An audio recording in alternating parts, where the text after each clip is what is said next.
Eh bien, bonsoir à tous les amis, supporters, sportrices parisiens, parisiennes, supporters, sportrices nantais, nantaises, supporters, sportrices d'autres clubs, amoureux du football, bienvenue à vous. Bah les amis, écoutez, j'ai le plaisir de vous retrouver pour une vidéo où je vais faire une pierre deux coups aujourd'hui. J'aimerais donc faire, bien sûr, l'avant-match de PSG Nantes, demain à 21 h, pour la 26e journée de Ligue 1. Et j'aimerais aussi parler de un certain youtubeur marseillais qui m'insulte dans des titres de vidéos, qui s'en prennent à moi, etc. parce que j'ai eu le malheur de les chambrer après leur élimination contre Annecy, 19e budget de Ligue 2. Voilà, hein. Donc j'aimerais parler de ça parce que vous avez été nombreux à me le dire et j'ai un message à vous faire passer et puis à eux par la même occasion. Voilà. Donc, les amis, on va commencer malgré tout par l'avant-match PSG Nantes parce que c'est quand même ma priorité et par respect pour le FC Nantes, les supporters nantais qui me regardent parce que j'ai des abonnés quand même. J'ai des abonnés qui sont supporters du FC Nantes qui me suivent. T'as d'ailleurs les Nantais qui me suivent, qui vont regarder cette vidéo. Laissez un commentaire en dessous de la vidéo. Voilà. Donc Nantes, 13e de Ligue 1, 28 points. Nantes est assez éloigné des places européennes dans ce championnat. Ils ont 6 points d'avance sur le premier relégable. Donc là, leur mission, ça sera de finir le mieux possible et de se maintenir. Je pense que pour le maintien, c'est bon. La Coupe d'Europe, c'est terminé par le biais du championnat. Il leur reste encore un chemin, c'est celui de la Coupe de France. Ils sont en demi-finale. Comme l'année dernière, ils ont gagné la Coupe de France. Et bien là, tu vois, ils sont à 2 matchs de remporter la Coupe de France. Et pourquoi pas se requalifier en Coupe d'Europe. Voilà. Donc bravo les Nantais pour leur parcours encore en Coupe de France. Bravo aussi parce que même s'ils se sont fait éjecter des 16e de Ligue Europa, mais bon, c'est face à la Juve, c'est pas n'importe quel club. On donnait peu cher de leur peau. Mais quand je vois le match aller, qu'ils ont été faire un partout à la Juve, avec le mental, avec les tripes, ils ont surpris tout le monde. Moi le premier. Et puis bon, il y a ce match retour, la Juve est au-dessus, et puis bon, tu prends un carton rouge très tôt dans le match, qu'est-ce que tu veux rivaliser? Tu ne peux rien faire. Ils ont fait comme ils pouvaient. Voilà, donc en tout cas, ils ont quand même, ils sont sortis la tête haute, on va dire, les Nantais, et je tiens à les féliciter pour ça. Non, donc Nantes en Ligue 1, c'est 25 matchs joués, 6 victoires, 10 nuls, 9 défaites, 25 buts encaissés pour 30 buts, 25 buts marqués, pardon, pour 30 buts encaissés. Les 5 derniers matchs de Nantes en Ligue 1, Nantes-OM 2-0 pour l'OM, Ajaccio-Nantes 2-0 pour Nantes, Nantes-Lorient 1-0 pour Nantes, Lens-Nantes 3-1 pardon, pour Lens, et Nantes-Rennes, victoire de Rennes, 1-0. Voilà, au match aller, le PSG, rappelez-vous, on s'était apposé 3-0 là-bas, et on les avait aussi affrontés, tout début de saison, au Trophée des Champions, on avait gagné 4-0. Les 5 derniers matchs entre Nantes et le PSG en Ligue 1 au Parc des Princes, 2017-2018, 4-1 pour le PSG, 2018-2019, 1-0 pour le PSG, 2019-2020, 2-0 pour le PSG, 2020-2021, 2-1 pour le FC Nantes, et 2021-2022, victoire donc la saison dernière, 3-1 au Parc du PSG. Mais écoutez les amis, je vais faire simple pour cet avant-match. Moi les gars, j'ai été très très content, très satisfait de voir ce qu'on a fait, ce qu'on a proposé au Vélodrome dimanche. Pas face à n'importe quelle équipe, c'est quand même Marseille, deuxième, qui était à 5 points, dans une très bonne dynamique. Et on leur a mis un 3-0. Pourquoi? Depuis le temps que je vous dis, les amis, que oui, c'est vrai, le mercato du PSG, il n'est pas top. C'est vrai qu'on a un effectif trop léger au niveau des remplaçants, tout ça, trop de lacunes au milieu et en défense, trop d'incertitudes pour gagner cette Ligue des Champions. Mais je vous ai quand même toujours dit, les amis, qu'en Ligue 1, on a le meilleur effectif. Voilà. Et la preuve, on a battu l'OM deuxième, qui est sur une très bonne dynamique, qui fait une très bonne saison en championnat. On les a battus 3-0 chez eux au Vélodrome. Et et qui encore était sur une bonne dynamique avant ce match, je vous le rappelle. Mais pourquoi? Pourquoi on les a battus comme ça? Il n'y a pas de secret, parce qu'on a mis les ingrédients, parce qu'on a mis l'intensité, l'état d'esprit, l'envie qu'il fallait. Voilà. Et j'ai toujours dit, le PSG, on a le meilleur effectif de Ligue 1. Si on joue avec l'état d'esprit qu'il faut, avec le mental qu'il faut, voilà, j'ai toujours dit qu'on marchait sur tout le monde en Ligue 1. Voilà. Donc moi, ça me frustre, oui, c'est pour ça que je suis frustré quand je vois le PSG en Ligue 1 être au petit trot et ne pas s'investir. Et je pense sincèrement, les amis, que cette victoire à Marseille, quand on voit l'union qu'il y a eu dans le vestiaire entre les joueurs, cette victoire à Marseille, cet entraînement ouvert au public au Parc des Princes le vendredi juste avant, cette victoire à l'arraché contre Lille, je pense que ça a libéré les joueurs, ça leur a apporté quelque chose. Je pense en tout cas. Hein, je peux me tromper, mais je le vois comme ça. Donc demain face à Nantes, parce qu'il y a le Bayern mercredi, mais c'est très important demain face à Nantes, de confirmer ce qu'on a vu face à Marseille, de remettre la pression sur Marseille, de les mettre à 11 points, parce qu'ils jouent dimanche, de mettre Monaco à 13 points, parce que Monaco, tu connais, ils sont toujours en train de jouer les troubles fêtes dans la deuxième partie de saison, donc on s'en méfie aussi. Donc, et pour arriver à Munich dans les meilleures conditions et en confiance, et ça passera, pour ma part, par un PSG victorieux face à Nantes, mais pas victorieux en galérant parce qu'ils foutent rien, victorieux parce qu'ils mettent la manière. Donc moi, dès samedi, ce qu'on a vu face au Vélodrome, je veux le voir demain au Parc des Princes. Voilà, je veux une victoire claire, nette et précise pour qu'on ait un petit espoir de mon côté de pouvoir faire l'exploit à Munich, même si ça va être très compliqué. Voilà. Bref, mon petit pronostic, je vois aller un 3-0 pour le PSG, avec un petit clean sheet et tout le monde est en confiance, tout le monde est bien. Voilà les amis. Donc n'hésitez pas à me donner votre pronostic en commentaire. Maintenant les gars, pour répondre sur les Marseillais, les youtubeurs marseillais qui s'en prennent à moi parce que j'ai chambré l'OM contre Annecy, tu vois. Faut les comprendre, hein, c'est dramatique. Pourquoi je voulais en parler, c'est parce que vous avez été plusieurs à me le dire, à m'envoyer des captures d'écran, des extraits de vidéos. Tiens, lui, il dit ça sur toi. Tiens, lui, il fait référence à toi, il dit ça. Tiens, lui, dans son titre, il t'a carrément insulté. Dans le titre, carrément, il t'a insulté. Bon. Les amis, vous savez, il n'y a pas si longtemps que ça, vous vous rappelez tous, hein, pour ceux qui me suivent depuis un petit bout de temps, je me suis clashé avec un youtubeur marseillais. Mais c'est parti trop loin. C'était au-delà du foot. Et mes abonnés allaient aussi en privé l'insulter, lui et sa famille, et vice-versa. Ses abonnés faisaient pareil avec moi. C'est pour ça que j'ai arrêté le clash, c'est parti trop loin. Et puis c'est pas quelque chose c'est pas quelque chose de bon, et puis c'est pas voilà. Donc moi les amis, si ça serait à refaire, je ne le referai pas. D'accord, cette chose-là. J'en suis pas fier. Et puis surtout, maintenant, ce qu'il faut que vous compreniez, c'est que j'ai pas arrêté un clash avec ce youtubeur marseillais-là pour en relancer avec des autres. Voilà. Hein, parce que des autres, ça sera exactement pour les mêmes raisons.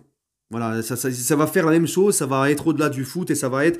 Voilà, donc moi, laissez-les parler, laissez-les dire ce qu'ils veulent, laissez-les insulter, on s'en fiche. Hein, tu sais, quand on parle de toi, que ça soit en bien ou en mal, c'est que tu existes, c'est que tu es important, c'est que tu es connu, on va dire. Donc moi, je suis très content. C'est que je suis important et que voilà. Voilà. Donc, en plus de ça, j'ajouterais, parce que je sais très bien qu'ils vont regarder mes vidéos, que leurs abonnés vont regarder mes vidéos et qu'ils vont s'empresser de leur dire, ce qu'il faut qu'ils comprennent, ces gars-là, c'est que moi, je n'ai aucune leçon à recevoir, parce que déjà c'est ma chaîne YouTube, je fais ce que je veux de ma chaîne YouTube, c'est pas eux qui vont me dire tu fais ça, t'es pas bien, ou t'as pas le droit de faire ça, hein, on est chacun libre de faire ce qu'on veut. Je fais ce que je veux sur ma chaîne YouTube, et surtout j'ai pas de leçon à recevoir de la part de mecs qui sont les premiers à chambrer tout le monde. Hein, les mecs sont les premiers à chambrer les Monégasques, les Lyonnais, les Parisiens, à faire des vidéos quand on sort de la Ligue des Champions, et c'est ces mecs-là qui viennent te reprocher de chambrer. C'est quand même fou. Hein, c'est ces gars-là qui t'interdisent ce que eux-mêmes font. Ces gars-là qui se croient au-dessus des autres. Ils croient, ces mecs-là, que quand ils vont aller poser leur pêche le matin aux toilettes, c'est de l'or qui sort. Ils se croient au-dessus. Eux, ils ont le droit, mais toi, tu n'as pas le droit. Tu vois? Et eux, quand ils se permettent de chambrer le PSG, ils vont te dire, et c'est vrai, ils vont te dire c'est le football, c'est le charme de la rivalité, c'est comme ça... c'est le foot. Voilà. Et sur ça, je suis tout à fait d'accord avec eux. Mais par contre, quand toi, tu vas chambrer leur club, c'est pour le buzz, c'est pour se faire de la thune, c'est pour en faire de l'OM ton commerce. Pire encore, j'ai entendu, c'est pour... tu incites à la haine. Quand tu chambres trop l'OM, quand tu chambres, tu incites à la haine. Voilà ce que j'entends. Hein, Dis donc, oui, vous savez pas, vous, que c'était une incitation à la haine? Bien évidemment. Et oui, c'est une incitation à la haine de chambrer l'OM. Tu sais, Zemmour quand il voit un mec chambrer l'OM, il se dit, purée, quand j'étais sur le plateau de CNews, je faisais pas le poids au niveau de l'incitation de la haine. Oh, c'est largement au-dessus de moi, ce que je vois. Tu vois, même Zemmour, c'est un petit joueur à côté. Ah oui, chambrer l'OM, c'est... Non, mais franchement, sans déconner. Hein? Surtout que moi, en plus, les amis, je n'ai dans ma vidéo sur TikTok, Instagram ou ma petite vidéo sur YouTube quand j'ai chambré l'OM par rapport à ce qu'ils ont fait face à Annecy, je n'ai pas insulté ces gars-là, je n'ai pas insulté les joueurs de l'OM, je n'ai pas insulté l'OM, je n'ai pas insulté la ville de Marseille, donc de quoi ils pleurent en fait? Pourquoi ils pleurent? C'est juste du chambrage. Si vous êtes des fébriles, si vous êtes fragiles, que vous n'acceptez pas le chambrage, mais vous n'avez rien à faire sur les réseaux. Allez vous exiler dans une grotte et allez suivre l'OM depuis votre grotte. Mais ne vivez pas au milieu des gens. Ne vivez pas sur les réseaux sociaux. Tu vois ce que je veux dire? C'est incroyable. Si vous êtes fébriles comme ça, hein, non, parce que les mecs, tout le long de l'année, ils sont là, ils gonflent les pecs. Ouais, nous, on est le plus grand club français. Et nous, on est la meilleure équipe actuellement en France. Et nous, on peut le faire, le doublé coupe championnat, et blabla, et on va taper le PSG dimanche, on va revenir à 2 points, et on a sorti le PSG en Coupe de France, maintenant on a un boulevard, on va aller au bout, c'est l'objectif, machin. Et puis dès qu'ils perdent tout, que tout leur arrive sur le coin de la tronche, ils viennent se poser en victime en Calimero et ils chialent. Mais assumez, c'est vous qui provoquez tout ça, hein, avec vos grandes bouches. Donc au bout d'un moment, voilà, il faut assumer, tu vois. Et vous, quand vous allez chambrer... quand ils vont chambrer l'OM, quand ils vont chambrer le PSG, quand on sortira de la Ligue des Champions, eh ben écoute, nous on chialera pas, ça sera normal, on va rien leur dire du tout. Hein, je vais pas être là à insulter un tel et un tel. Hein, ça sera le jeu, ils vont nous chambrer, c'est comme ça. Et voilà. Mais nous, à la différence d'eux, c'est que moi je suis lucide, je m'enflamme pas. Je sais très bien qu'en Ligue des Champions, on la gagnera pas cette année, je vous le dis depuis longtemps. Donc voilà. Donc ces mecs-là, les amis, par pitié, laissez-les chialer. Je m'en fiche. Moi, au contraire, ça me plaît de les voir chialer comme ça. On voit qu'ils souffrent, on voit qu'ils sont mal. Mais c'est normal, j'ai envie de te dire. C'est normal.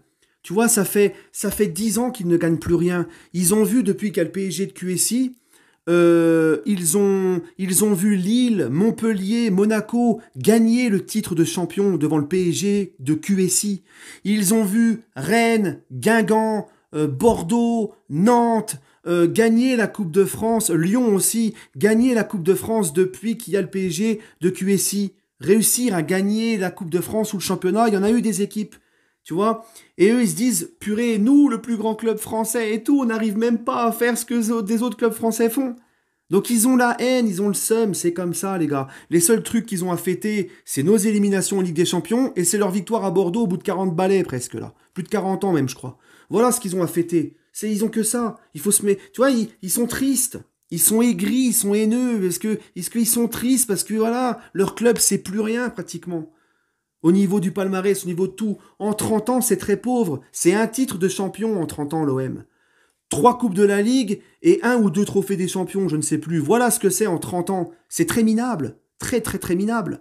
Donc eux, voilà, regarde, vous avez vu la vidéo du supporter de l'OM devant le Vélodrome qui a fait le buzz? Le mec, il est au bout de sa vie. Il dit, moi, je suis né en 99. J'ai vu l'OM une seule fois soulever un titre. Mais sinon, il a dit, j'ai vu que des désillusions pour moi. Il le dit clairement. Pour moi, c'est un club de la loose.